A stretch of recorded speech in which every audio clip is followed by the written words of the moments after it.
Call meeting to order. First item is the adoption of the agenda. Be it resolved that the agenda for the September 15, 2020 meeting be accepted as presented with the addition of Enbridge request for access under the order of general business. Somebody please move that. Councilor Hargrave, second by Councilor McGregor. Discussion. Do we want to have an Discussion. amendment? Yes. Councilor McDonald. Mr. Chairman, I would like to bring forward that we move meetings to the new garages at Oakland-Wawanesa for winter months for sure. Sorry, I'm moving. Councilor Hargrave, to accept that as a friendly addition. Sure. Councilor McGregor, you okay with that? All in favor? Confirmation of minutes. Be it resolved that the minutes of the August 18, 2020 regular meeting of council be hereby approved as circulated. Can you please move that? Councilor Corey, second by Councilor Hatch. All in favor? Finance. Be it resolved that the September 10th, 2020 general accounts payable being check number 4574 to 4617 in the amount of $199,015.17 be hereby approved. Can you please move that? Councilor McDonald, seconder. Councilor McGregor, discussion. All in favor? Be it resolved that direct deposit 145 being staff payroll for the period August 10th to August 21st, 2020 in the amount of $12,971.82 be hereby approved. Can you please move that? Councilor Corey, seconder. Councilor Soya, discussion. All in favor? Be it resolved that direct deposit 146 being staff payroll for the period August 24th to September 4th, 2020 in the amount of $12,925.47 be hereby approved. So you please move that. Councilor McDonald, seconder. Councilor Hargrave, discussion. All in favor? Be it resolved that direct deposit 147 being council indemnities for the month of August 2020 in the amount of $5,353.33 be hereby approved. So you please move that. Councilor Hatch, seconder. Councilor Hargrave, discussion. All in favor? Utility, be it resolved that the September 10, 2020 utility accounts payable being check number 626 to 635 in the amount of $11,643.90 be hereby approved. Somebody please do that. Councilor McDonald, second by Councilor Corey. Discussion. All in favor?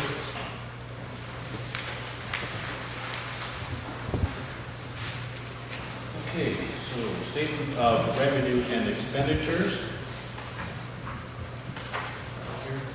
Be it resolved that the statement of revenue and expenditures report for August 31st, 2020 be received as presented. Somebody please move that. Councilor Hatch, second by Councilor McDonald. Discussion. As far as our let's see, variation. Our variance report, are we in pretty good shape as far as nothing surprising there? Yeah, pretty much. All in favor? Bank reconciliations. Be it resolved that the bank reconciliations for the month of August 2020 be approved as previously circulated. Can you please move that? Councilor McGregor, seconder. Councilor Hargrave. Discussion. All in favor? Too early for our public hearing, so move on to Communications.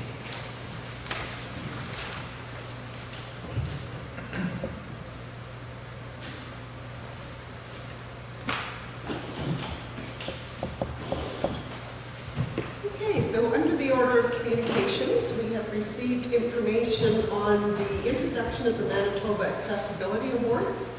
This is a new program, and it is asking for nominations from the community on places that have kind of gone above and beyond to make sure that they meet accessibility criteria. So if anybody, when they're out and about, thinks about anybody, please let us know. Now the downside is the deadline for nominations is September 30th. So if there is a nomination, I would have to shoot it around to council via email, I guess, to get it approved for submission. We have several communications from the Association of Manitoba Municipalities. There were two on August the 14th, one on August the 24th, August the 26th, August the 27th, August the 28th, August the 31st. There are 5 for September the 1st, September the 2nd, September the 3rd, 3 on September the 4th, and 1 on September the 9th. And I would just remind council that there is the requirement to register for the AMM virtual meeting that's going to take place in November. Early bird deadline is coming up, so if anybody knows that they would like to register, can you please let Norma know, and she will make those arrangements. The Central Assiniboine Watershed District is introducing a program on shallow wetlands incentive programs. Federation of Canadian Municipalities sent a communique on August the 31st. Prairie Mountain Health have sent out their information for September of 2020. And the Sickowhisky Museum has sent out correspondence with respect to a funding request for Free Tuesday. So if council wants to provide any additional funding, we would need a motion in order to do that. But the grants that were decided earlier this year did include your standard grant allocation. Okay. Be it resolved that the above noted communications be received. Someone please move that. Councillor Soy, seconder. Councillor McDonald, discussion. All in favor? Okay, committee reports. South Zone, Ward 3, Councillor Corey, you have written report, anything to add? Nothing. Councillor Soya, can you written report, anything to add? No, sir. North Zone, Ward 2, Councillor Hargreaves, you have written report, anything to add to your report? No. Councillor Hatch, you have Nothing to report? add. Nothing to add. Councillor McDonald, for Ward 1, anything to add to your report? Councillor McGregor, anything to add? Yeah. I report, nothing to add to that. The CAO's report, anything to add? Nothing to add. Financial officer report, anything to add? No, it's good. Okay. Public Works, Darcy, you have your report, anything to add from your end? Nothing to add. Your Worship, just before we end on Public Works, one of the things we were going to check and see was whether or not council had an interest in holding a Public Works and Transportation Committee meeting anytime in the near future. And we were kind of basing that off of what anybody out on the lands might be thinking, whether or not this is a good time to do it or hold off yet for a little bit. I should be available. Probably not. Great in the near future. Okay, one of the things we were thinking is that we have to do a special council meeting next Monday morning. We were anticipating, or I was thinking that we could do it electronically unless I hear that there's any representation coming forward. That's for a conditional use to build a non-ag building on an ag property, so I'm not expecting anybody to come forward on that. But if we did, that might be an opportunity to do the Public Works and Transportation meeting, but we would need to know, I guess by Thursday, which is when I've got anybody who's supposed to register, that they're supposed to let me know. We would need to know by Thursday so we could try to put an agenda with some recommendations together. But if you would rather hold off till towards the end of the month. Alternatively, I think probably beginning of October would be probably a better date. Even morning to get on changing the, Mornings. would change that to in early October, because you're not going to be going too early in the morning, I presume. Well, that's just something very pressing. Okay, so Darcy will start drafting. Anybody that's got any ideas There's something on, really pressing. if you've got some ideas on items that you would like considered, maybe shoot an email into me.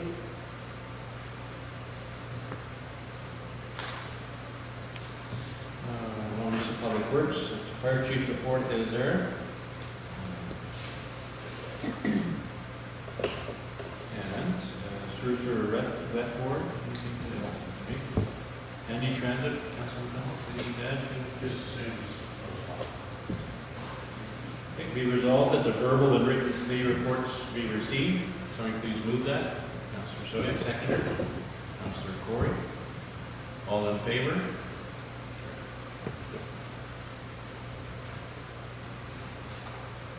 Okay. We've still got about 4 minutes to go. You could drop down to the order of bylaws for bylaw 6-2020 and 7-2020 being the two that are getting first reading. You can't do the other one until we have the public hearing. Right. Okay, so do bylaw number 06-2020 to amend development plan bylaw number 04-2018.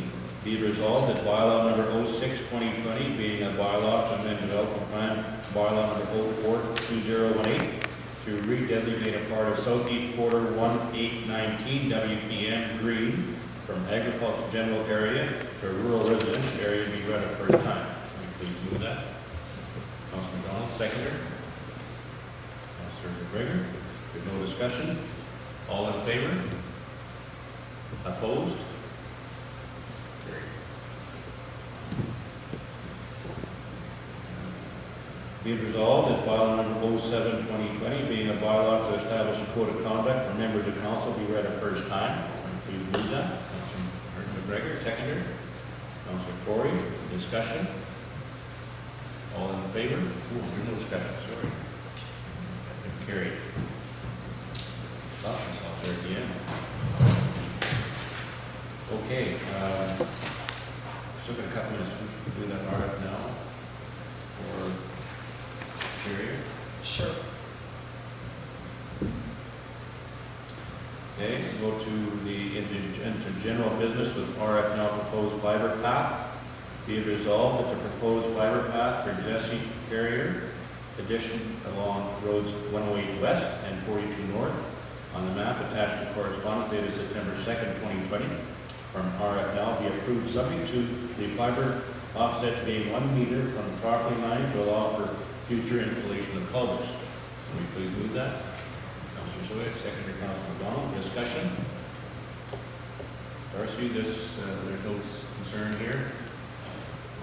Okay. All in favor?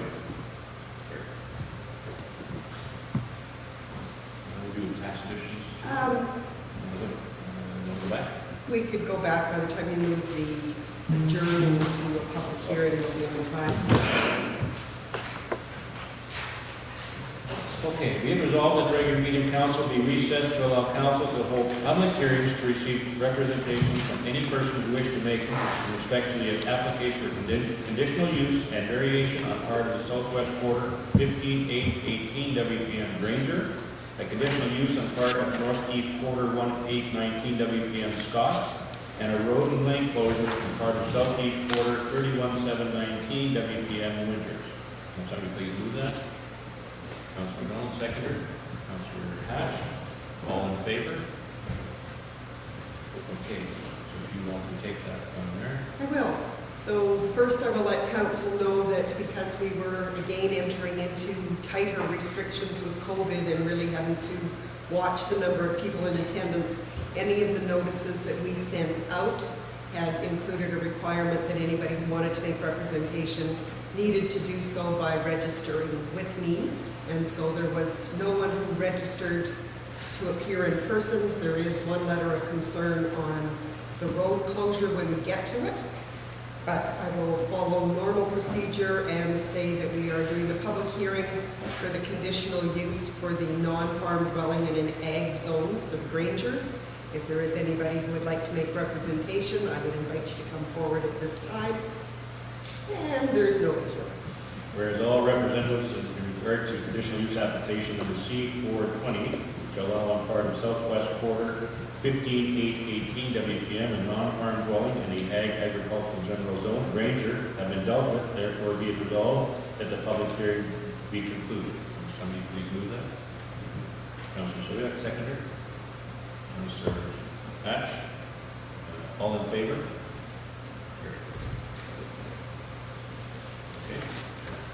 public hearing is for a variation application for that same property. And again, I would note there's no one in attendance. Whereas all representatives in regard to variation application number B220 to increase the maximum site area from 10 acres to 20.21 acres on part of the southwest quarter, 15818 WPM in the Ag Agricultural General Zone, Granger, have been dealt with. Therefore, be it resolved that the public hearing be concluded. So I can move that. Councilor Hargreaves, second by Councilor McDonald. All in favor?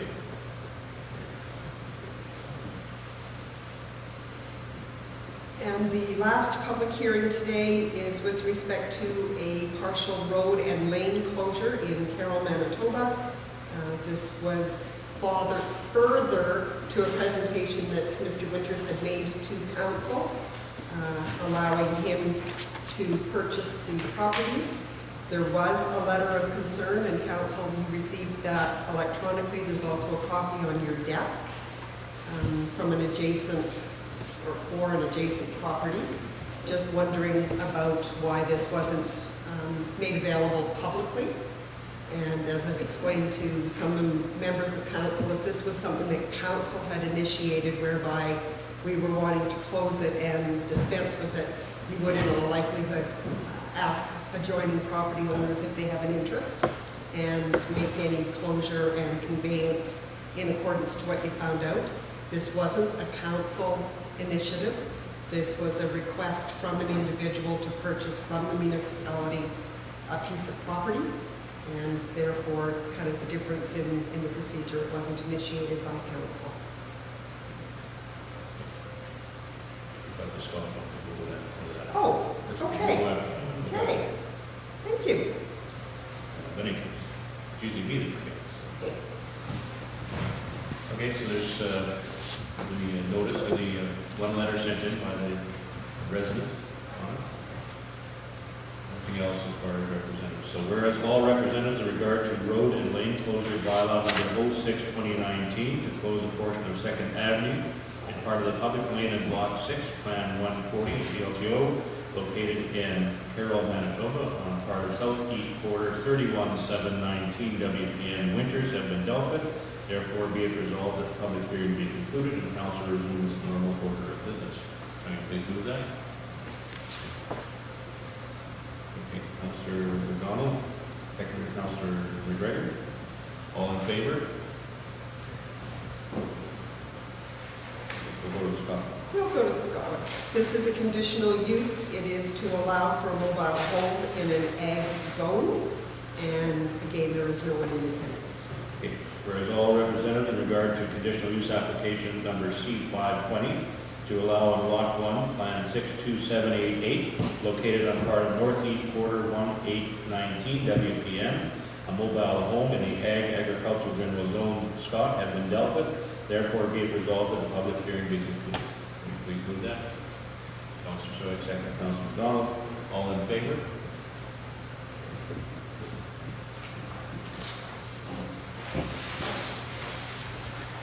Now, Your Worship, we do have a council member who is going to have to leave within about the next hour and 15 minutes. I'm wondering if perhaps dealing with a couple of the items under general business that should have full council participation might be in order. We can always go back and do the bylaws and the other items following that. So you want to deal with?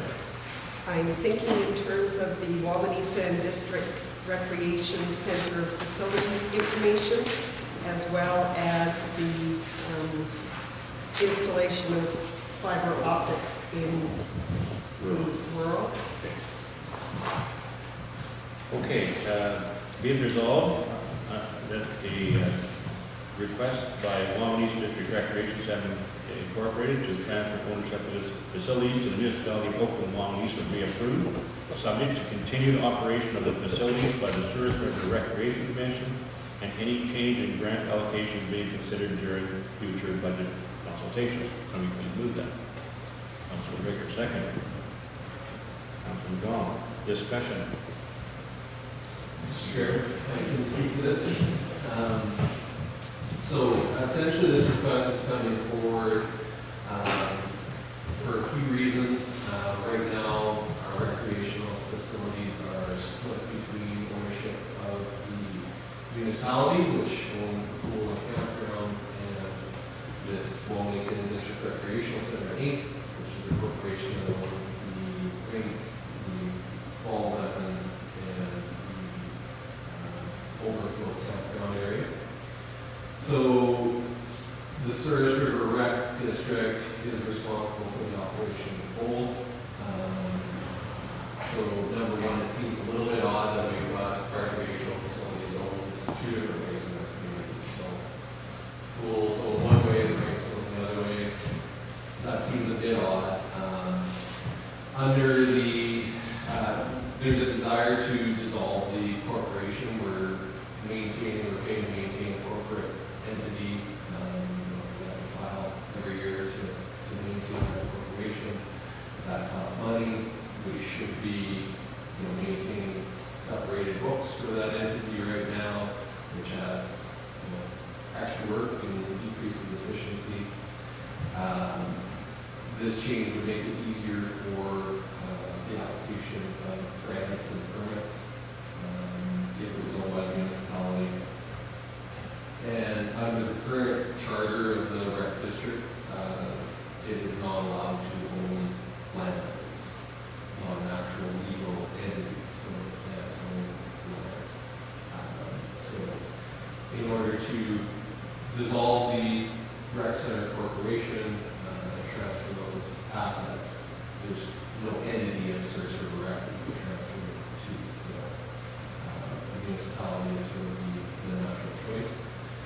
This would not impact anything as far as I'm concerned. The operation will still be done by Service River Rec. The funding request will not change as a result of this. We're already operating the pool this way, so overall it's just really about some cost savings and some simplicity. So, but I'd be happy to answer any questions that council has. Yeah, I was just curious if there's any caveat or anything we could put on. I mean, I'm not really looking at this year, but 5 years, 20 years out. I mean, could be, I just wouldn't want to see anything get away from the local control. I mean, if we amalgamated with yet another municipality, all of a sudden we could not really have control over what happens in our own backyard, but I don't know if there's anything that can be added as far as that. I know sale of land, you can often put a caveat that someone gets first right of refusal or whatever, but I just don't know if there was anything that could be done in this kind of a situation. Councillor Knapp? Does this not leave us, the municipality, on the hook for an aging facility now, if we take ownership? Well, sure, I mean, you can put it in any number, I mean, it's the same situation would happen if they Service River Recreation walked away and left the keys on the table, we'd be left with that as well. I mean, that in itself is not something that's... It's like an aging uncle leaving us a house in the middle of Brandon that is condemned. Like, I mean, what's the downside here for the ice plant and stuff? Mr. Chair. Yeah, this ownership change wouldn't impact the financial operation of the facility. So the ice plant, I'm sure there will be a request that comes forward to council, but that's regardless of who owns it. Right now, the pool's already owned by the municipality, and the campground's already owned by the municipality. It's not impacting the municipality. It's all financially solvent and viable, and this change doesn't change the financial obligations of the municipality. And I agree with Head Council that if Service River Rec Commission walks away from it, then really it is a municipal asset at the end of the day. So to say that it's only this corporation and that's providing some protection to taxpayers, I don't believe that's true. Just maybe I'll add on to this is that when you talk about aging structures, we had the swimming pool that was an aging structure owned by the municipality, and that was obviously updated without the municipality, no, I should say without it. The municipality of the day assisted with the help of the finances to get it all accomplished without incurring a lot of taxpayer dollars. Just was an assist more than anything else. So we're always going to have that, and I look at the same thing with, I look at properties, if you take a look at the city of Brandon or any other place where they have service stations that have gone defunct and they're left with these lands that have gas tanks and everything else in them. And they walk away from those things, but in order for anybody to buy it, they have to update the property. It's not left with the taxpayers, normally speaking. So I mean, there's all those kind of situations that come about from having these assets. And so it's just, it depends on the council's feeling of the day, if you want to take it now or take over the ownership officially, because unofficially it's ours anyway, people's. Am I correct there? I would really have to check on the legalities of it. If Souris River Rec or if Wawanesa District Inc. decides to fold, now they would be required, I'm sure, under the Corporations Act to transfer their facilities somewhere before they're entitled to dissolve. I don't see it being any different probably than a tax sale proceedings. If somebody walks away from their home, regardless of whether or not the municipality wants the property, the municipality gets the property. In this instance, when it's recreation facilities, they may want a little bit more kind of legal input. If there is a suggestion also with putting on some right of first refusal, I would also want to get the appropriate wording to do that. What I'm not sure, and Councillor Corey, maybe you can, if you've thought of this at all, who would right of first refusal go to? If it's the council of the day that decided they weren't going to operate it any longer, I don't know who right of first refusal would then go to unless there was another incorporated body prepared to take it on. Yeah, I guess you go back to the people. Do the people take it back and do whatever? That would more depend on the people of the day. Has anyone done any inspections of the ice plant that none of us know anything about? Or Well, the ice plant is very old, but I think what happens is that they have, over the years, maintained it on a regular basis through Simcoe, which is a company that does the maintenance on them and has kept it going to this state. Now, it's like everything else. There's a best before date on everything. So I don't think the decisions are made basically that it can last a day or 10 years. I don't know. I mean, obviously, it's going to have to be dealt with somewhere along the line. And is that funding? Is that, I mean, there's a lot of them around the country, same situation. And most of them are owned by municipalities. I would say probably 95% of them are owned by municipalities. I would add that definitely we are the unique situation in that it's not the municipality that owns and operates the recreation facilities. Most municipalities do have that under their purview. Mr. Chairman, I would just reiterate to Councilor Hatchell that the condition of the ice plant isn't actually that relevant, I don't think, because this is not changing the obligation of the municipality to buy the ice plant. That would always be a council decision. And whether it's owned by us or not, that funding request is going to come to council, and council will make to decide at that point. So I don't, the ice plant or any other part of the facility I don't personally think it's that relevant, because it's just, we aren't making this decision to try to take on any additional financial responsibility. It's just, what's going to happen to if the municipality takes it over, the fundraising efforts will cease then, more recently? Mr. Chairman, no, and I think the pool is a good example of that. It was a municipal owned asset, but the replacement of that was, 5% privately funded and on $1 million project, so,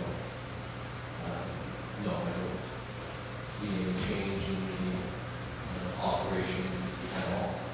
And one of the things on this resolution is saying any change in grant allocations being considered during future budget.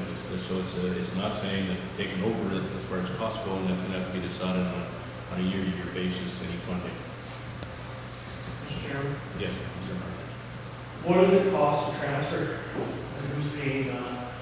Is there a bunch of legal fees and how does that? Councilor Brewer? Mr. Chairman, there would, assuming be some legal fees, so I don't have an order for that. Is that coming out of the rec commission budget or is that coming out of the council budget or what is the plan? That would be up to the council for the Senate. Mr. Chairman, last year the insurance for that building was cheaper not to go through the municipal insurance. If it's owned by the municipality, are we then have to go through municipal insurance No. or can we still insure it private, well, That's through up the to, private sector, I guess is what I'm asking. yeah, and that's up to the council to this, we did, and then between that and the recognition.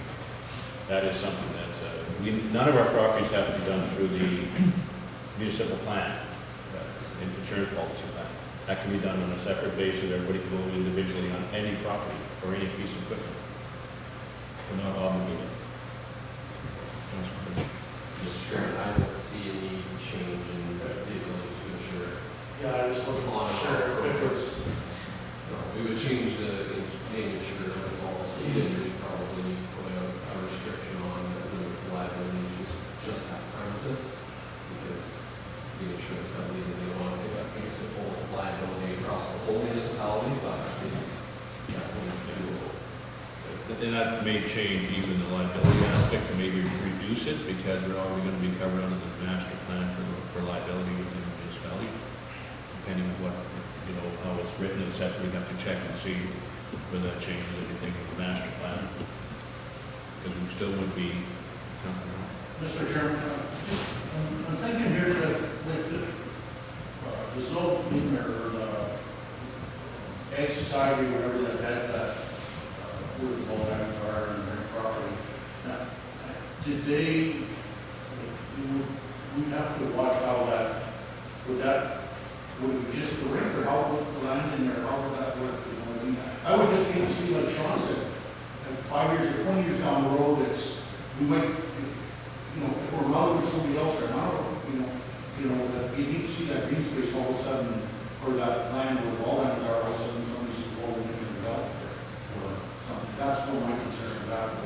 Well, and this may come into what Councilor Hargreaves was saying about anything we've done legally. When you do the legal transfer of land, it can put and I go back to my time in Calgary. They had a place called Nose Hill Park in the center of Calgary, that the people had granted the land to the city, said it had to remain as green space.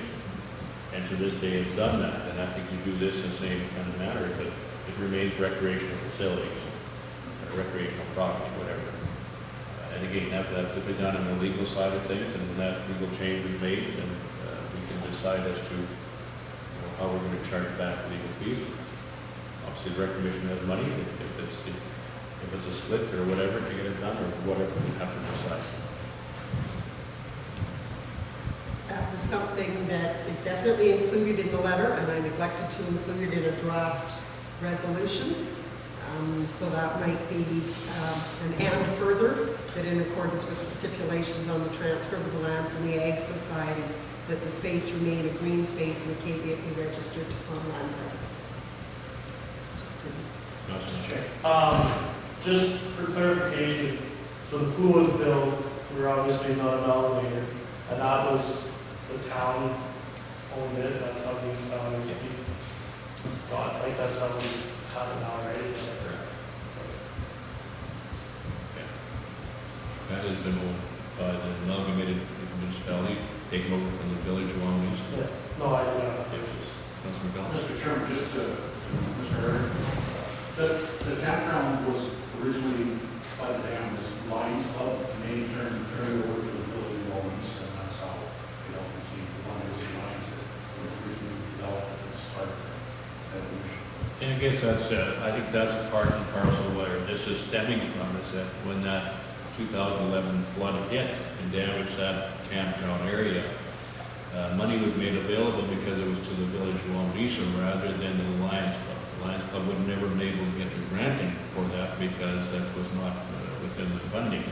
But under the municipal, because it was municipal property, they were granted money to get updated through the flooding program, etc. So those are the benefits that can come by if you are on the municipal side of things. There are a lot more grants available for municipal property rather than individuals. So that's the plus side of it. Sharon, has there been any research or work done on not bringing it to municipality and bringing the pool and all under one entity and not having it under the municipality? I understand the recreation can't hold land. I was just wondering if there's another avenue that could have been done or you know that.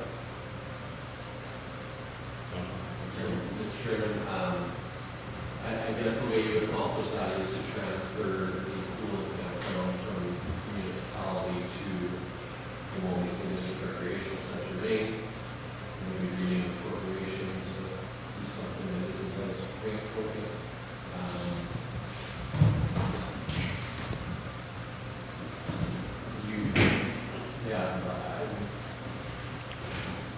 I can't say that a ton of research has been done on that.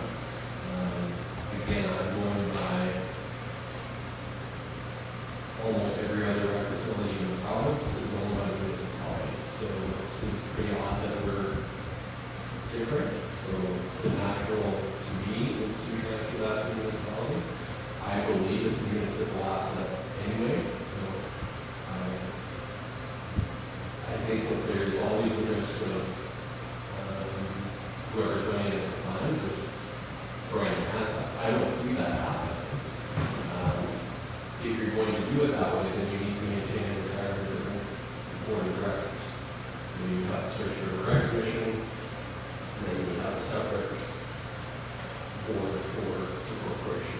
So again, just efficiency in my mind means that the municipal owned facility makes the most sense. You certainly could accomplish some of the same goals by transferring it the other way, but I don't think you get quite as much benefit on the grant side and the use of resources and people's time. I think we may see more of these, and not necessarily in our municipality, but all throughout the areas. If you take a look at community halls, if they lack funding completely because of COVID-19, not allowed to function for the next year or two or whatever the case may be with COVID, we don't know what that's going to be. That can render a lot of community halls in the same situation where they would just say we can't operate anymore, we can't pay our taxation. And once the taxes aren't paid, then of course it becomes our property. So it's the same thing with every other element in society. I think that's, you're right. I think we're unusual as far as recreation goes. Our facilities have not been for years under municipal control, and majority are in France. It didn't actually Canada. Yeah, I guess at the end of the day, and then I just don't want to, I guess I understand river search and recreation threw their hands up today, and we don't want to, something has to be done, but it's up to the council whether they want to run it or not, and that's the council debate. Right. So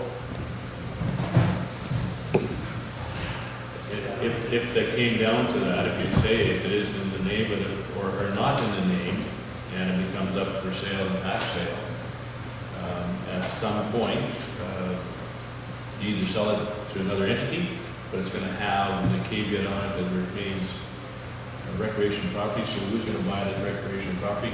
I don't know very many people are going to buy and spend money on it. But you never know.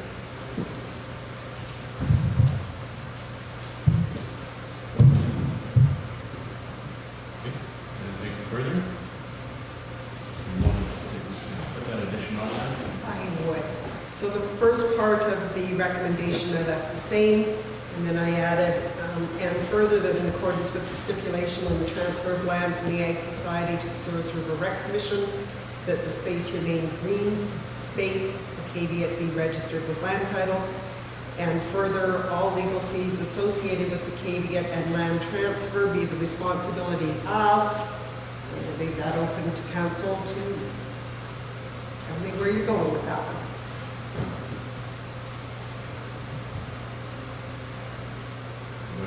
You want to Can you read that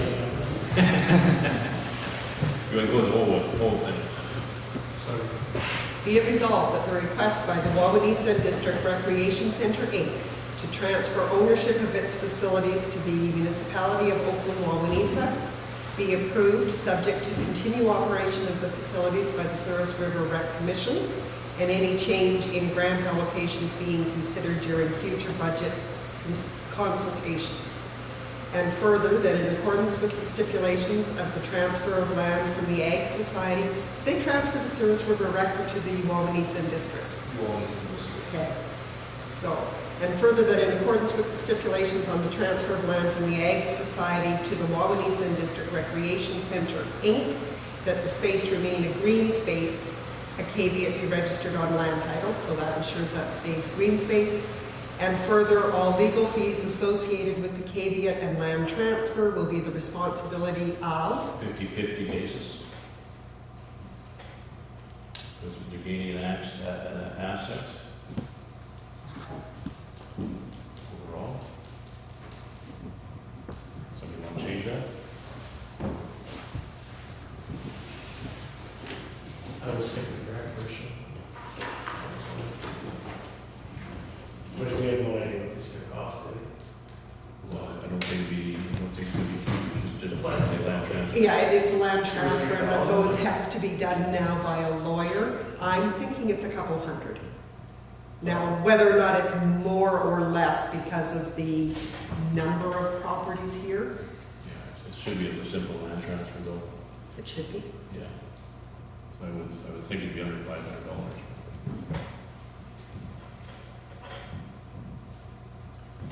I vote the rec commission pays it, but. Okay, so, you want to do this too? So first, The you financing- had, Do the financing out of that, like the cost share, cost.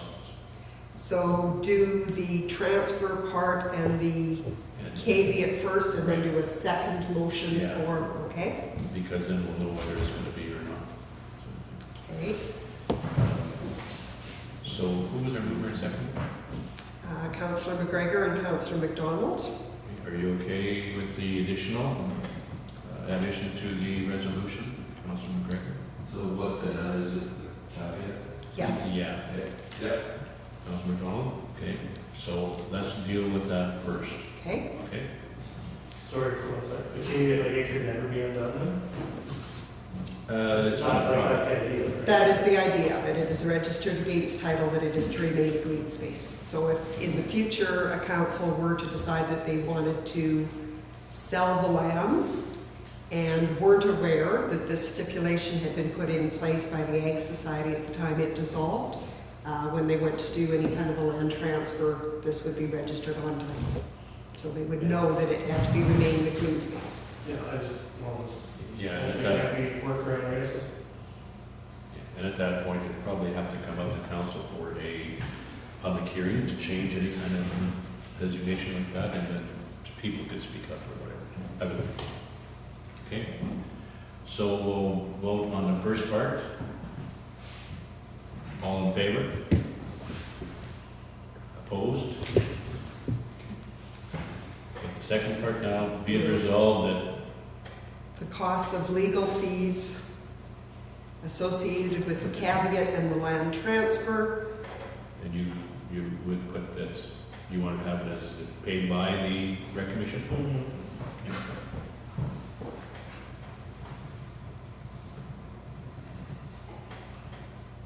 Okay, so you wish to move that? Yes. Seconder? Councilor McGregor? All in favor? Opposed? Okay, carried.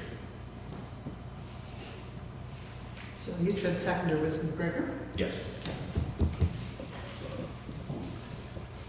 Okay, the other one we want to discuss for too long was the, RF now fiber installation. right.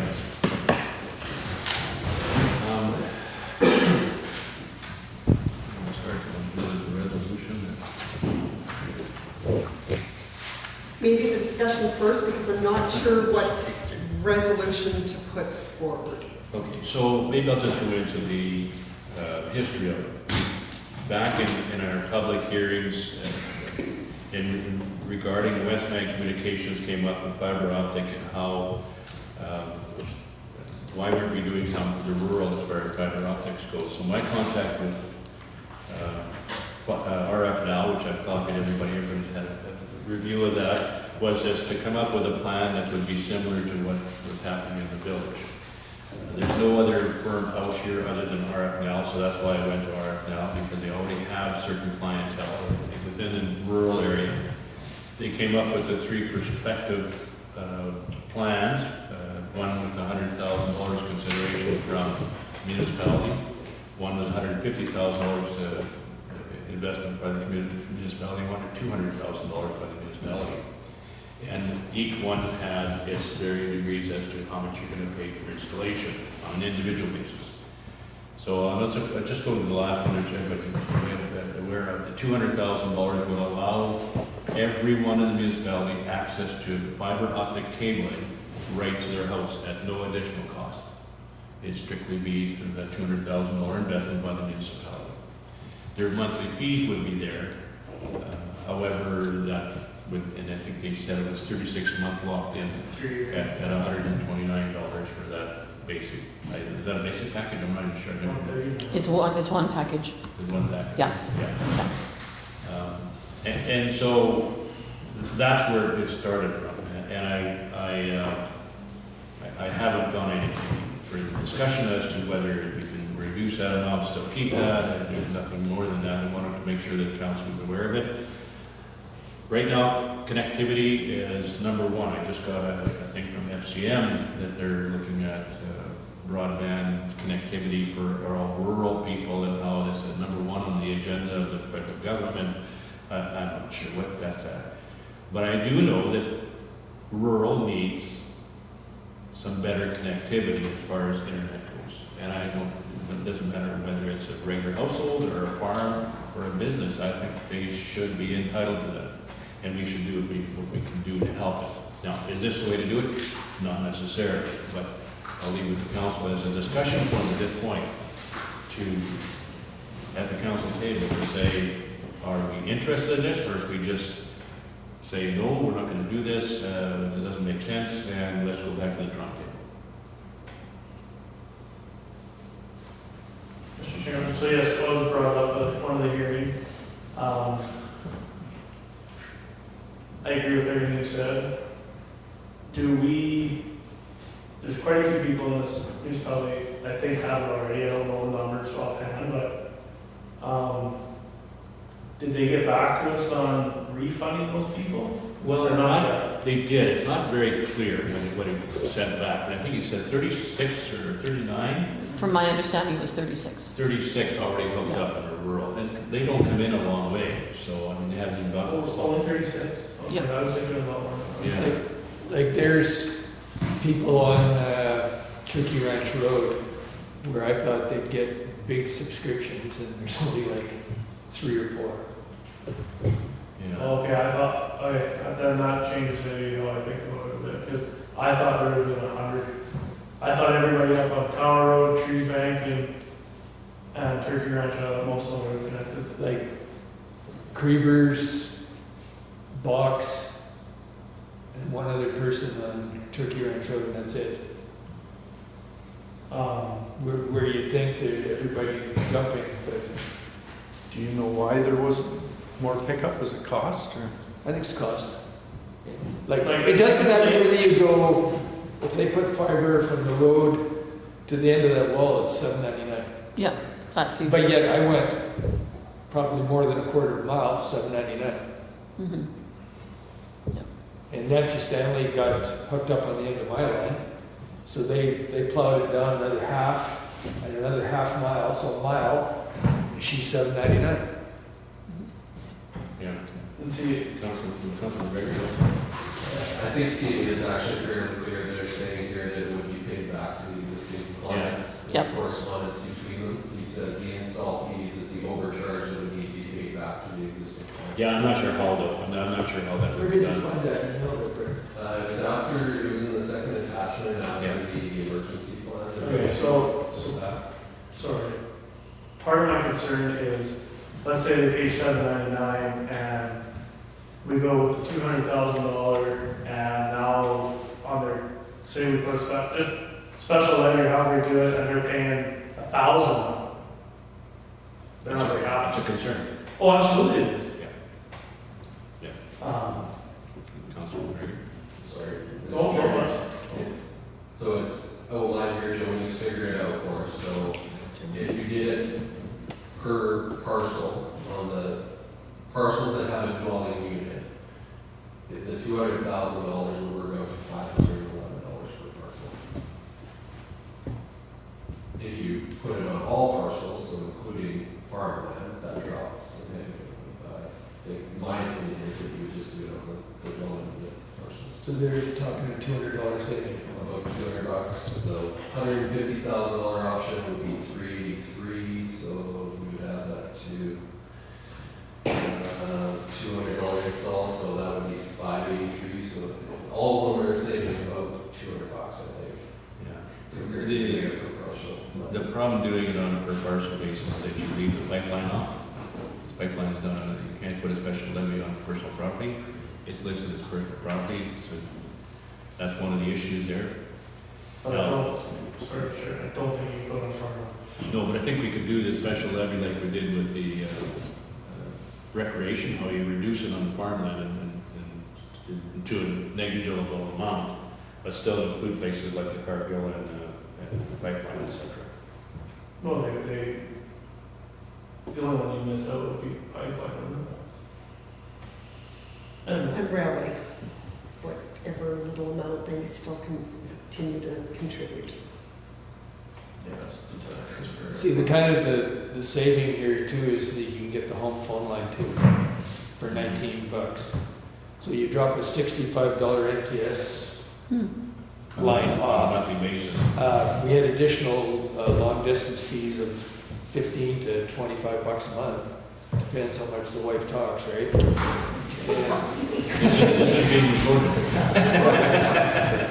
And so that $110 net set fee plus the roughly 80, so you're at 190.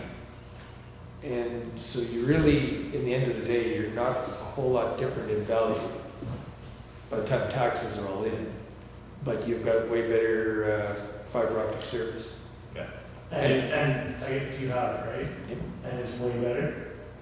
Like, when you go to do a bank statement online with NetSet, it's to sit, hurry up and wait. Like, it can take Yeah. like a minute to download it, and this is like 3 seconds. ExploreNet is, yeah, with Excel documents. Yep. So if you're working from home, there's a definite benefit. Yeah. You would think it would have to add some property value, would it not? Like, I would think so if you're fiber optic into people are. makes it more appealing anyways. Yeah, I would think. You would think. But is it something that we as council are comfortable doing this, like if our numbers are not gonna be there, ultimately? Like at 35 people only uptaking the service so far, Well, it's 36 dwellings yeah, that have, like are on it. So, at a savings of only $200 per customer, and we spend $200,000. Wasn't, at the public hearing, I thought that the resident that spoke said that her cost was gonna be $10,000 or something to get it installed. Andy Granger, Bill Granger, and they got a quote, because I don't think they have any fiber plowed in that area yet, but it was gonna be more money than, I just know up in Cornwallis to go to Dad's and down the line to the farm, was a lot more than 799. It's $7.99 for the first 500 meters is what I was informed by RF now. And then additional charges for anything over the 500 meters. If you That's can charged get, per 500. if you can get 3 or 4 neighbors in your Yeah. area, It makes more sense. they'll come in and do the 799 thing. So it saves a minimum of $200, right? And, but for some residents, it could save a lot of money, Oh, I could probably save 5,000 or more. right? Yeah.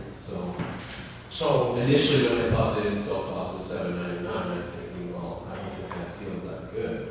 Because you're only saving $200 and you're forcing everybody to pay it. Yep. You might as well just make the people pay it that want it. But if we're saving some residents $5,000, then honestly, it's like that story. I guess some residents will be, if you want to use the word subsidize or help, other people pay for it, I guess is how it's happening, right? That's, But nobody's, well, I guess if you don't want it, then you're subsidizing. But nobody's paying more than they would otherwise. no, Everybody's no. less. So, I'll also like to note too that they haven't included the cost of the router in here. When I spoke to them for our own home, they said there's a router fee of $165 on top of That's the monthly one-time fee. cost, isn't It's a it? one-time cost, Yeah. but it should have been included in this so that people would know what their cost would be as far as the install, Right. the router and the monthly fees. I think what they said, that takes up the cable to the fiber optic to the house. Yes, I think to the that's- house, I think that's where we started with this. Yeah. Now, do we bargain it, beyond that, that's something that we would have to talk to them about. Yeah, I was just making sure that there was, Yeah. noted that there was the router as Yeah. well. so do we do, like, Westland Cable did in Wawanesa did Did a open couple of house those. or Open house. I mean, I know it's tough to do right now, but do we do some sort of a survey or see the interest in it? I think it's, I don't know,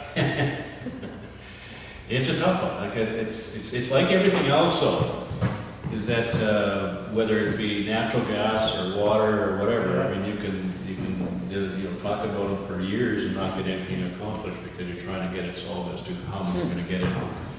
Whereas if you make some decisions, and I think that's basically what happened with Wawanesa, we just made the decision that, there's gonna be good concentration, but we let West Van Cable determine it as viable.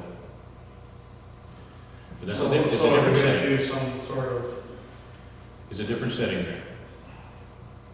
so before we put the 200 and only 100 more people want it, are we? Right. But I guess that's when we do that, I think you do it like the water, that the basis of putting in $200,000 and everybody has to get on board. If you don't, it's gonna cost you down the road to get on. We're not gonna pay it. Haven't had The water utility, so the only people that pay for it Get it. are usually, But you- we're asking everybody, that have money, every dwelling just jump on board, they like their one, two. to pay for it, even if you don't want it, I guess. But again, and let's go, if you wanna go to a different scenario, is that we have many people, and I counted one time 130 people, that are rural residents that are paying for graders and et cetera, that don't have any grading. We're paying There's no money point for done to their lanes. Does it show- Because they adjoin onto number 2 highway or 340 or Which? number 10 highway, Just- and they don't ever get that service, but they paid for it initially, right? Yeah. And they're paying for it regularly on their taxes. 130 is. Can I complicate the matter just a wee bit more in that this can't be done as a special Before service tax. because it's not listed as one of the services allowed in the municipal act. This is not a capital project that the municipality would own. So it would be done by a borrowing bylaw, that you would establish payments the same as what you would for a local improvement program. So again, you could do it on assessment or by parcel or whatever. But I'm not sure that council wants the administration to go through all the work to try and set that up and have to deal with municipal relations and the finance department until we know whether or not there is enough of an interest. Because again, as a borrowing bylaw, if people oppose it, it's not going through. So I think there needs to be some method of gauging interest before we go down this road. Should we put that to RF now and have them do that? Just to say. Similar to what Similar to what we did Westman. at Westman Kale. And they need hard costs because you can't say it's, you know, they include the router, they have, if it's $7.99 or whether it's $5.99, whatever it costs, they need a hard number of what their rates are. The routers, I think, was like $160 or something. Yeah, 160, 65, yeah. And also, are they gonna take it to the, if you have one person at a far end of a road in municipality, are they gonna run line all the way to them, like it? That's the idea. That's the obligation, yes. Yeah, run it down the front. Because I have zero faith in broadband in the rural area. Like they've been preaching that for 10 years. Yeah. Nothing's happened. I think so. We have an opportunity, I think this is a great opportunity. But it's gonna take some. I think it's probably more prevalent than ever with COVID and people working from home, and Yeah. we have kids schooling from home, high school kids half-time. Yeah, every other day, yeah. I know our internet's not very good when kids were home and there's trying to be 3 Zooms at the same time, it didn't work. No, Do we have a map of where they put cable so far? Well, we do because they put their pedestals in. I don't know if we have an actual plan going to your place, but I think the pedestals they put into, through resolution, we did that to allow them to put pedestals so far down. But I don't think they come very far. Maybe close to Tree Bank Road, does that sound right? There's a pedestal right comes down by my place, but down Granger's down here, but it doesn't, I don't know where it goes from there. So So we it's would- down Trees Bank, it's like, for sure, but. So we would do the resolution to pass it on to RFL to check viability or feasibility of the $200,000 plan. So are we requesting them to hold a type of town hall meeting? I don't think we can do that to them. They might do it by everything from phone call to visit house to house. They did that in Wawanesa, they went house to house, Plus the time hall, right? plus the town halls, yeah. And it was surprising that I found out when they were digging, they got a lot more people added on because everybody saw them digging and said, you maybe should get it. There was quite a few. What was the uptake in Wawanesa?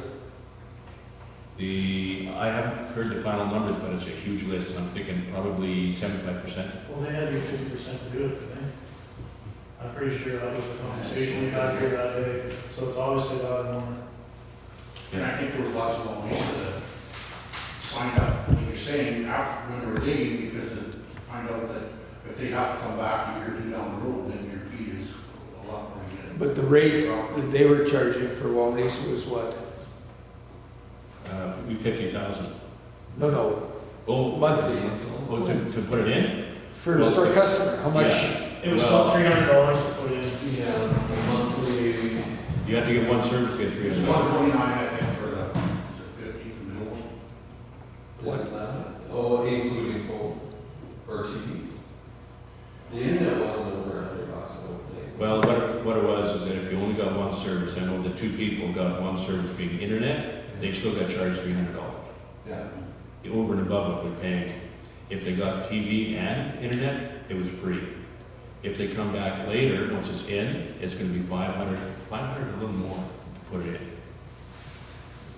So everybody started jumping on it saying, we will get it.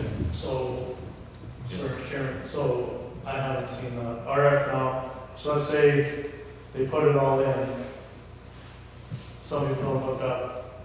Are they still gonna get to hook up in a couple of years for nothing, or No, are they gonna have I to? would think they'd have to pay that. This is gonna be adjourned or installed. I just have to clarify that, all right? Yeah, we'd have to. That's how it Sure. worked with them, but Yeah, we should clarify that. So Or if you there's can, a maybe a 2-year period or something. you can actually figure out with what they've shown here that there's 49 people that are signed up currently. Before now. So based on Joni's dwelling units of 391, we've got 12.5% of the houses connected right now. But, so, And that's only coming down so far. They're not throughout here. And I know they're not out east either, because talked to those, few of those people already that would be all over it. So dwellings, that would be abandoned house yards and stuff too, farm yards and houses? Well, Probably. and I can't take credit for having done all of this work because Elaine actually did it. Sorry. I think council would ultimately need to make, or at least have in your mind, a method that you would want to do this by. Because if RF now is going to contact everybody, they're going to likely need to have an idea what the cost would be. And I think that has to include what their cost on their taxes would be. And maybe not. I mean, maybe they just check to see with their installation costs, is there enough interest to go forward, and then council prepare a borrowing bylaw based on that. In order to not charge farmlands, I don't know if you would want to do a per parcel rate exempting all class 30, because that would still pick up on any properties that are other assessed. Including pipeline, you're doing it as one, but Yes. Because I'm not sure that doing it based on assessment is necessarily the right way to go, because then, okay. Well, That was, that's my, No, maybe that's what the other people's is, they're not paid. so I guess maybe what we would do is do a bit further calculation to determine what we would be talking about property-wise, exempting all class 30. class 30s. And then would you not still have to do it with house, lots with house? Well, Or, some of the properties that are identified as other industrial won't have a dwelling unit. right, What about vacant lots?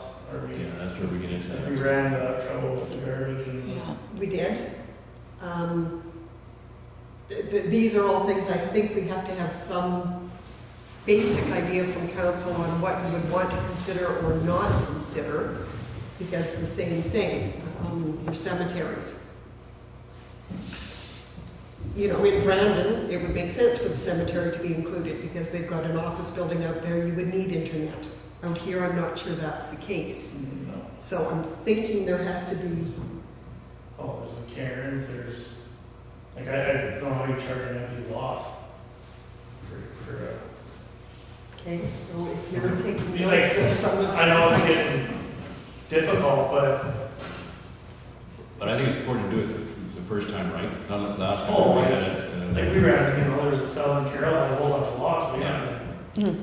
Yeah, let's just make sure we cross You know, our T's I and dot our think I's. we gotta learn from our, That's kind of why we were looking at dwelling units. yeah, I would agree. How do you Two do with abandoned that? farmhouses, I guess, so. How do you do with that after the fact? If someone new comes to the municipality and they build a brand new home, then does that get applied to them too after? That will be another decision of council. With Wawanesa, we're looking at doing the final $25,000 payment. We're looking at doing it, it'll also have to be done by a borrowing bylaw, but it would be over 1 year. That was the Right. anticipated. If it's the $200,000, are we looking at doing a borrowing bylaw over a couple of years, in which case, well, even with any kind of a borrowing bylaw, we're going to have some interest charged on it. But are you looking to do it over 2 years? In which case, if somebody comes on board in those 2 years, do we then, Are they grandfathered in? do we then try to calculate them in? Or do you do it that if they come on board after the fact, they're looking at doing I their think we try own? to swing that deal with RF now too. We set, whatever our year is, they have to install it within, you know, say if we take over 3 years, we have to try to work that in. And if their guaranteed rate is over 3 years, then it might make sense to do the borrowing bylaw over the 3 years. That's a council decision. Do you Yeah. want us to take that away and Yeah. provide you some extra information? But for now, the resolution can be that RF now be requested to determine interest. in installation before we go too terribly much further? Yeah, I think we want to do this in a expedient situation. I don't think we want to roll this out because we're going to have something going on as far as boring bylaw by December. We don't want to be doing this in January, February when we're trying to do our budget. Does this require a public hearing? I guess borrowing bylaw, I think, requires it similar to what a special levy or a local improvement program does. Hence the reason I think you want to have RF now or somebody gauge interest before we get to that point. There's no sense doing all the work and then having 100 people show up against it. Are we just saving the install fee, or is there, in your figures there, were we saving on the monthly rate too, or? There's two both. higher options, Yep. a $10 per month savings on the monthly fee, that this is guaranteed for 3 years. Okay, of all the rural councillors here, who would, that doesn't have it, would you guys sign up or no? I think so. It's, Yeah. with the home phone, it's 184 with taxes in a month. I would be. I would, Yeah, like RF has to get people signed up ahead of this even proceeding though, don't they? like, I really see this being a huge benefit to the south border and the west even, like, you know, it's quite popular up here. I'm kind of surprised more people don't have it, but I just thought more about it. That's surprising, but maybe it isn't costing. Maybe people just don't want to put their kind of money in it. Well, 139 is without the home phone plus tax. But So like if you're saving $10 on the 200, you can pay for that, your router pretty quick. It's probably the hookup fee that's deteriorating something right now. well, Yeah. Greg, did you say No, the ones that are on the now. hookup? It works out to about $200. Like, I bet On it all would be- three options. I just know taking it a mile to my father's place was $3,000. For the person that they're nowhere near, they get the biggest bang for the buck, because now you're gonna get a good service that you would normally not have got. Because it would have been too Yeah. cost prohibitive. Other than you're kind of forcing everyone to do it, but if everyone got it, it's actually cheaper, right? Are we gonna see any pushback from any of these other companies that? I don't know, and that's one of the reasons, when I did it because our now is already here. They're capable of doing it and getting into it right away. If we wanted to, send it out to somebody else, an RFP, I don't think that's beneficial at this point, since we all have this company here already. I mean, if anybody wants to check it out, we can do that too. Doesn't have to be just our. How many wireless companies is there that do internet in this area? Just one? Yeah. Yeah, so like, there's not a lot of competition. No. And they have, I phoned them to see what their options were in regards to upgrading any existing towers or adding towers. And right now they have a huge initiative because ExploreNet has just been sold again, but it's still going to stay the same name and everything else. And what they're going to be doing is that they are not upgrading any existing towers. They're adding new towers across Canada in areas that didn't have internet before. So what we have right now is all we're going to get as far as speeds and reliability. Okay, so you want to just spit out what you got there? I'm running into a problem if I'm trying to do it per parcel and we're trying to include other class properties. And I'll look at Elaine. Our oil and our CN lands, they have multiple parcels throughout the municipality, You have 12 rules. 12 rolls. Who's that? Oil and CN. So I was trying to find a way that I'm not charging somebody, Andrew, you come? yeah, the pipeline, they're classified as a Ward 0 because they go throughout the municipality. Okay, so I've got be it resolved that the administration be directed to determine approximate costs on a per parcel rate on residential classes with dwelling units, so that gets rid of any of our bare land residential, exempting class 30s, which gets rid of the farmlands, exempting cemetery and cairn lands, so those are the exemptions we had last time, but including all other class properties. But are we then doing, like if the pipeline has 15 properties, are we charging them this 15 times?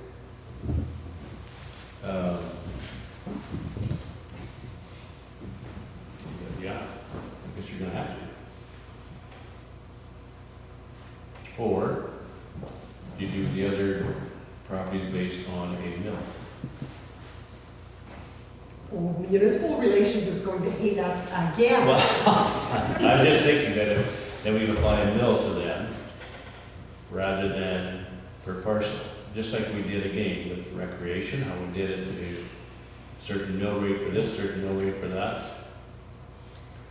And, take one lease recreation, had the lump sum plus mill. What are we accomplishing by doing it by mail? Are we doing it by mail where they would pay One mill on all other problems. but are we determining that mill on the cost of what one single parcel would be? Because the idea being is that why should oil be paying, or why should the pipeline be paying 12 times?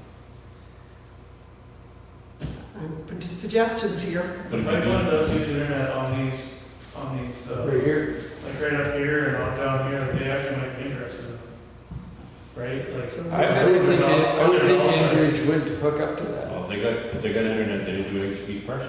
Because they're using a wireless little towers there. yeah, It's not that big an impact, is it? I don't think it's gonna be. well, yeah, once we run the numbers, I mean, if we're looking at it being, $500. times 12. Yeah. Well, that's only $6,000. I don't think the pipeline's gonna throw up their hands and say, you Okay. guys aren't doing this. okay, so we've got that like that, so that gives us some approximate costs. And And then be it further resolved that RF now be requested to determine interest in installation in the fiber optics in the rural area prior to council initiating a borrowing bylaw process. So we do some initial work, we let RF now and council know what that would look like. RF now then has to contact individuals and give them an idea what their rates would be and what an approximate rate on their taxes would be for the council having, municipality having taken the, and are we doing 200,000, are we doing the 100 to 150? I think we're going to 200,000. I think that was the one that overall was the best plan, in my view. And I think we want to put a date. I think we want to have this done by November 1, so that we can accomplish in our November meeting. We can Sure, and see. October's tax month won't hardly be an issue. Mr. Chairman, RFL's in decent financial shape, do we know, like, I guess that's my next Yeah, are they question. an AM Start- Best A rating? I don't know that that's a conversation you want to do in public, because quite truthfully, we No, don't that's have fine, maybe we access. should be, could we research that? Yeah. Just doing our due diligence? Mr. Chairman, Yes, Councilman. you could request a performance bond as a condition here. That's going to probably increase the cost, like, you have to pay for that, but that would be a way to guarantee that this project is done. Well, It doesn't guarantee that they operate for 20 years and provide service, but if they fold in 3 months into the construction, we've already given them money, which we probably wouldn't, but I think I that's- guess my next question is just when are we paying? During, before, after? well, if we do it the same with Westman, Westman's not request the money until everybody's operating. That's not as big a deal, I guess, right? Unless, so, and I guess that's, if we could put that to RF now as well. When's the money payable? And let them come back to us again as council to say this is, we paid this much this time. And obviously, they're gonna have some costs going forward. I don't think $200,000 is gonna pay for the cable. Well, they're just looking long-term and the amount of subscribers. Sure. It's a business decision for them. Okay, so what do you have? Okay, first resolution would be it resolved that the administration be directed to determine approximate costs on a per parcel rate on residential classes with dwelling units, exempting class 30, exempting cemetery and cairns lands, including all other class properties for a $200,000 municipal contribution. Can somebody please move that? Councilman Berger, second Councilman Gordon. Is there any further discussion on that? Councilman Berger? Mr. Chairman, so I'm feeling a bit confused here. Are we not just adding 12 properties to what you've already calculated, or are we excluding, because you've already calculated it based on the dwelling units? We've done it based on dwelling units, but I'm sure there are other properties than the pipeline. I think there are some other properties within the municipality that have an other, whether it's industrial or whatever, that may not have a dwelling unit. I just don't think we're having that big an impact on the calculation here. I'm sure it won't be huge. I think we've got the ability to sort based on classification. Yeah, it's an, yeah, I think so. One more question. Do we have the ability, like, do we have email addresses for residents, or? We have some. Now, when we sent out the tax bills, we have included a connect form so that we can attempt to get additional phone numbers and email addresses. So we could certainly provide what we've got to RF now to help aid them in their.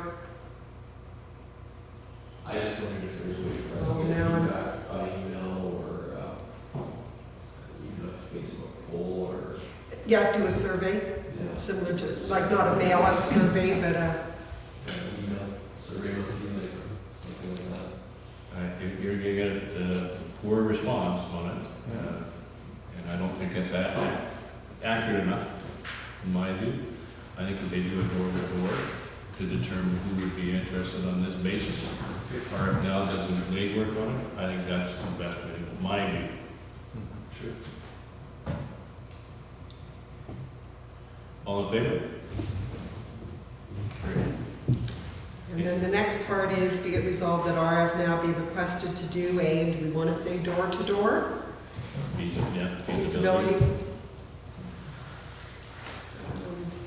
To determine interest in fiber optic installation in the rural area to be completed by November 1st, 2020.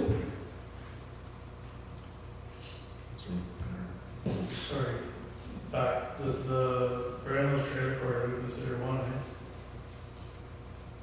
On property?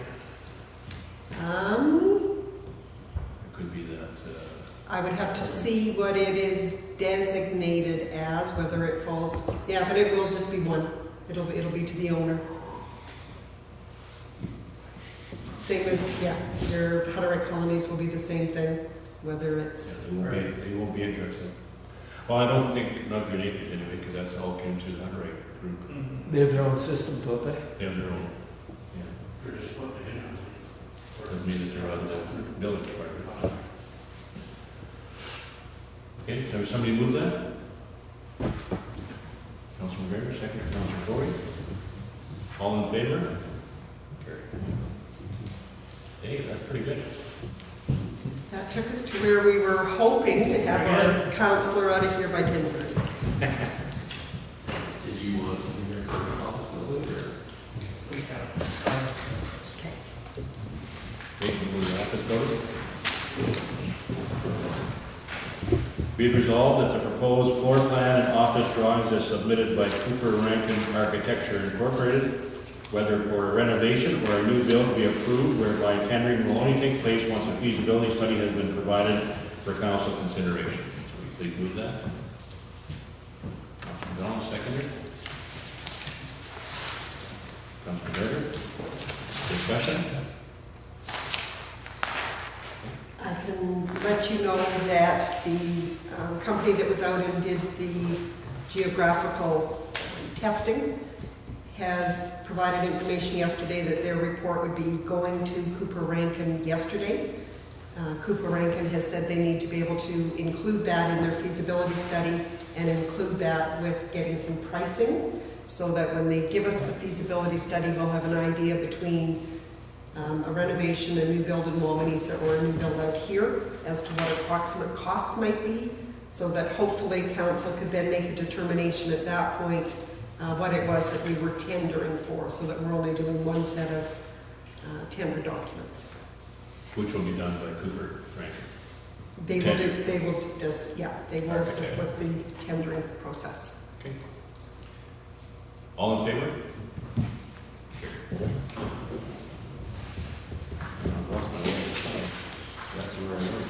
We're going to go back to bylaws.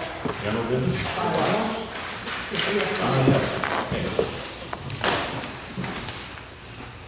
Okay, be it resolved that bylaw number 062019, being a bylaw to close and convey a portion of Second Avenue and part of the public lane in Block 6, Plan 140, VLTO, in Carroll, Manitoba, and located on part of Southeast Quarter 31719, WPM, be read a second time. Can somebody please move that? Councilor McDonald, seconder. Councilor Corey, discussion. Councilor McGregor. Mr. Chairman, so we have the letter of opposition that indicates that closing the public lane makes sense to a resident, but that the closing of Second Avenue, there's opposition to. So I'm wondering about amending and only closing the one. And I'm also wondering if we should be offering the property up for sale rather than just giving the opportunity to one property owner. You want to add anything to it? If council decides to go that way, you are going to need to vote against this bylaw. The person who had come forward, Mr. Winters, has absorbed the cost of the required survey as well as the required advertising. So if council wanted to do something different, there would need to be a new survey done that would just be for the back lane portion. And then if council decided they wanted to offer Second Avenue for sale, at which point I'm not sure that Mr. Winters is going to be the one who would want to absorb the cost of doing the required survey for that. He was simply doing that because he maintains it anyway. But if council wanted to do that, there would be the added expense on the municipality's side to do a second road closure that would include the required survey. So do you need to do another survey? I don't follow why you couldn't just rely on the survey that was done and just do the one portion. You could probably rely on the survey, except that your bylaw refers to the closed portion as outlined in the attached Schedule A. So we would need the surveyor to take off the portion of Second, and we would need to do the same in the bylaw, because I think the bylaw actually speaks to the portions of land being closed to include both of those. So I think you would want to do no further reading on this bylaw.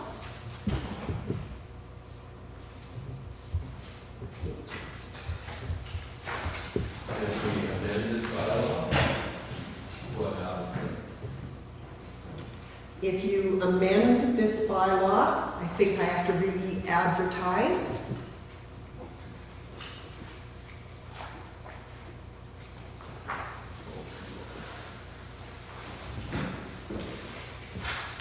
And I think I would have to pay the fee. It may not be the full survey fee, but I would need another drawing drafted up by the surveyor, excluding out that portion of Second Avenue so that the survey that he is swearing to meets the description in the bylaw.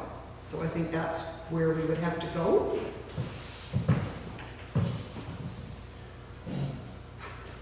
I understand the the ratepayer came forward to her concern with it all, but at the same time, I don't think it's changing much with what's been proposed.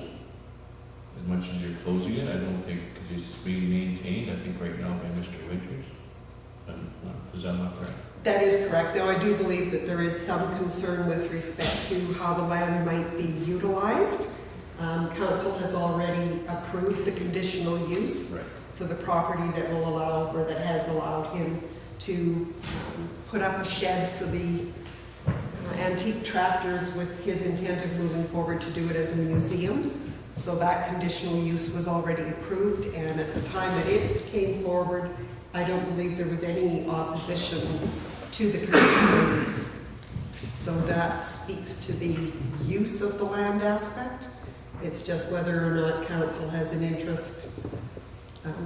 If you were to offer this portion up for sale, would Mr. Winters opt to purchase his half of that roadway and allow the community hall to purchase the other half of that roadway? Or we just leave it and maintain it as it's maintained? If he lets them have access to, it's the access that they're concerned with. They still have access, and that was part of what the land surveyor had ensured, was that in no way were any of the affected properties on the other side being landlocked. So I don't see much difference going forward to amend it, other than costs. It is definitely council's decision to make whether or not. Yeah, but I just want to make everybody aware that it really hasn't changed much as far as what's going to be done there, other than the fact that he's going to keep maintaining it. It's going to be his. Now, I would want to check with his conditional use where he had contemplating putting his building, because of course setbacks, when he would have taken out his development permit, would have been, and I think he was leaving this part aside from that, but to make sure that there wasn't any indication there that he was going to be building on the adjoining. Mr. Chairman, I met with him. He indicated to me that at that time that he was going to use an appropriate setback from that way to, but it would be as close a way as it could with the Yes. setbacks. Okay, so we have second reading. All in favor? Opposed? Okay. Be it resolved that the bylaw number 062019 be read a third and final time. This will be a recorded vote. Yes, it will. All in favor? Opposed?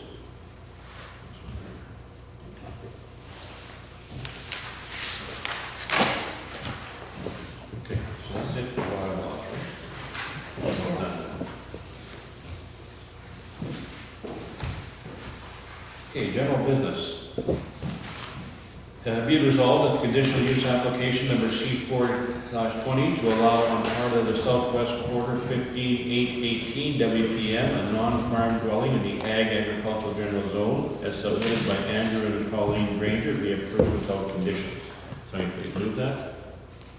Councillor Hatch, seconder. Councillor Corey, discussion? All in favor?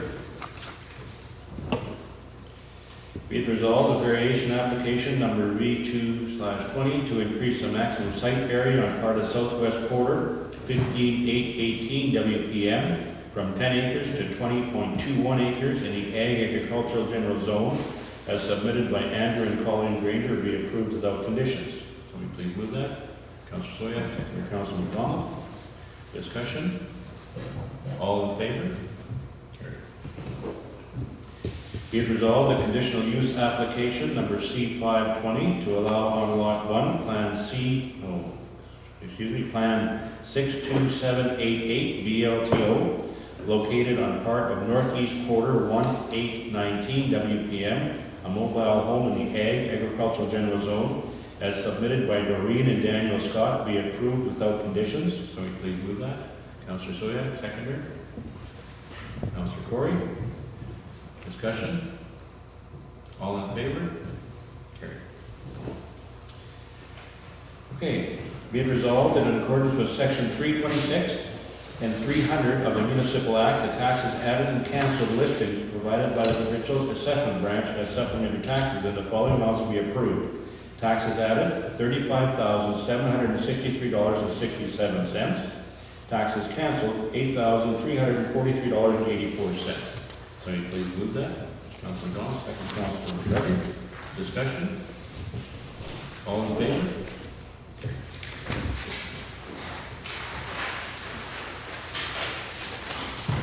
Okay, be it resolved that in accordance with section 8(1)D of the Emergency Measures Act, the emergency plan for the Municipality of Wawanesa, Oakland-Wawanesa for 2020 be adopted.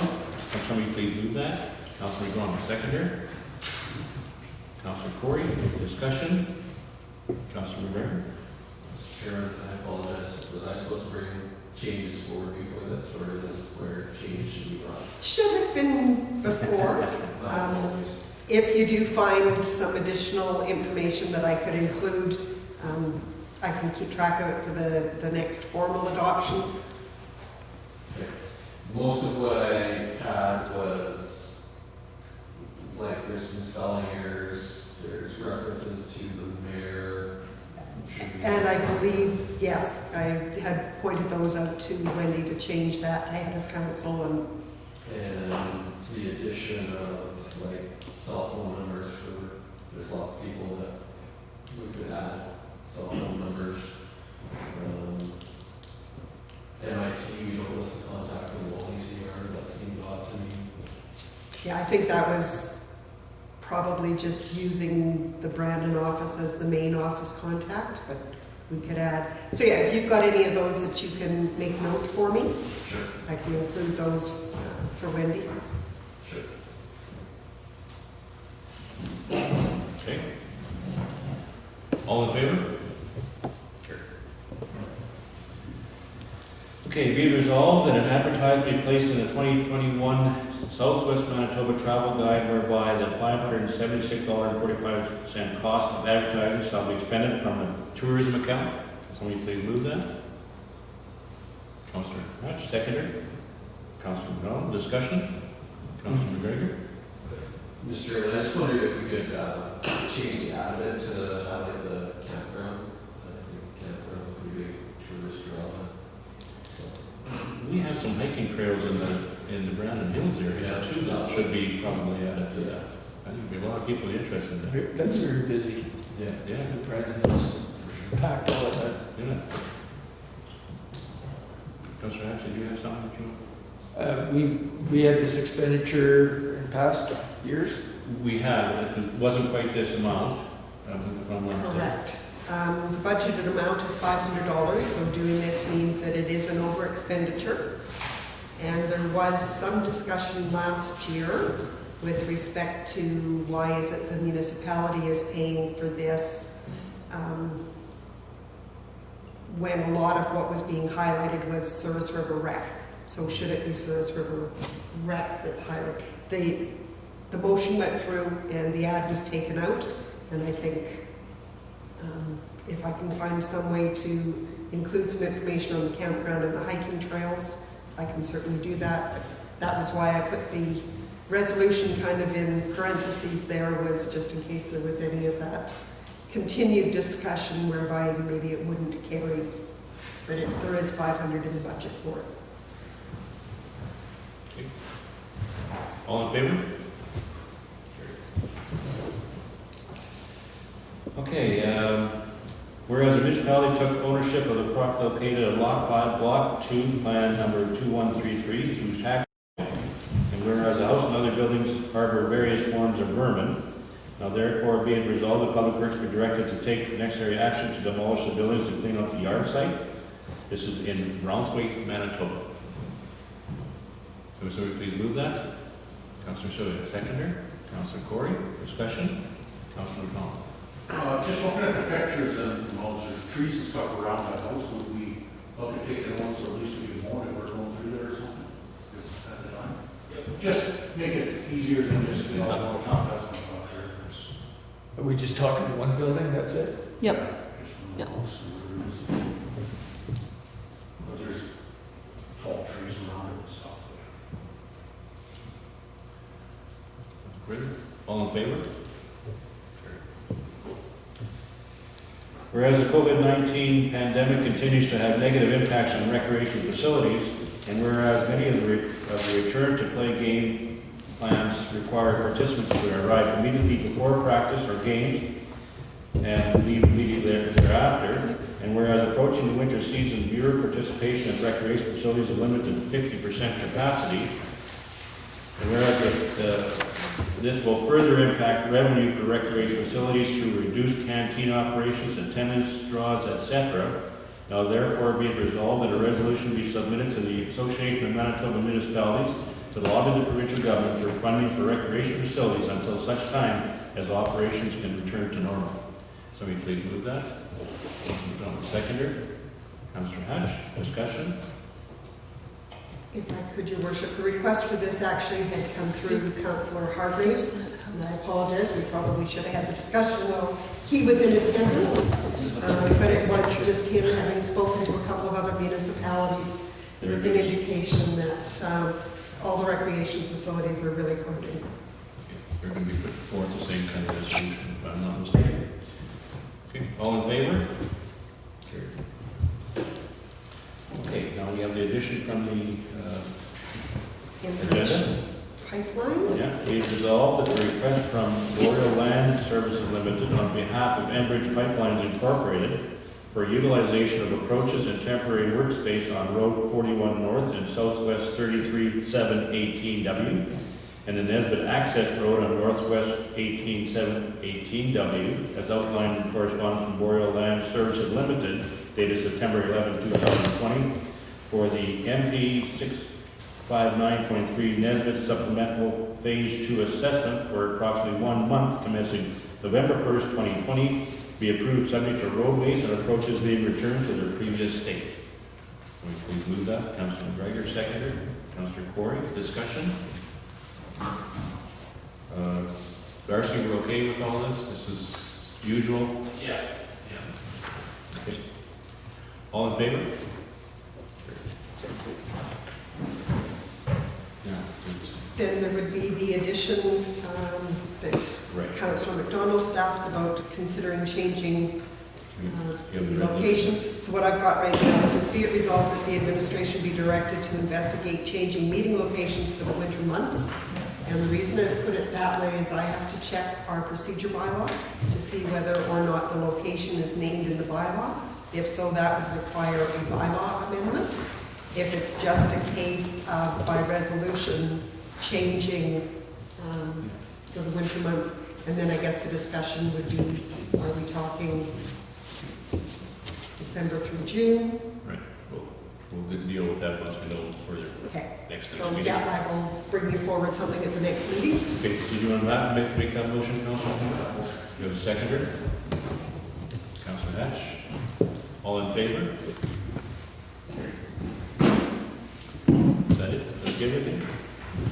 We can adjourn. All right. Be it resolved that this meeting is now adjourned to meet again on Tuesday, October 20th, 2020 at 9 a.m. at the Nesbitt Hall. Somebody please move that. Now, seconder. Councillor Sodak. All in favor?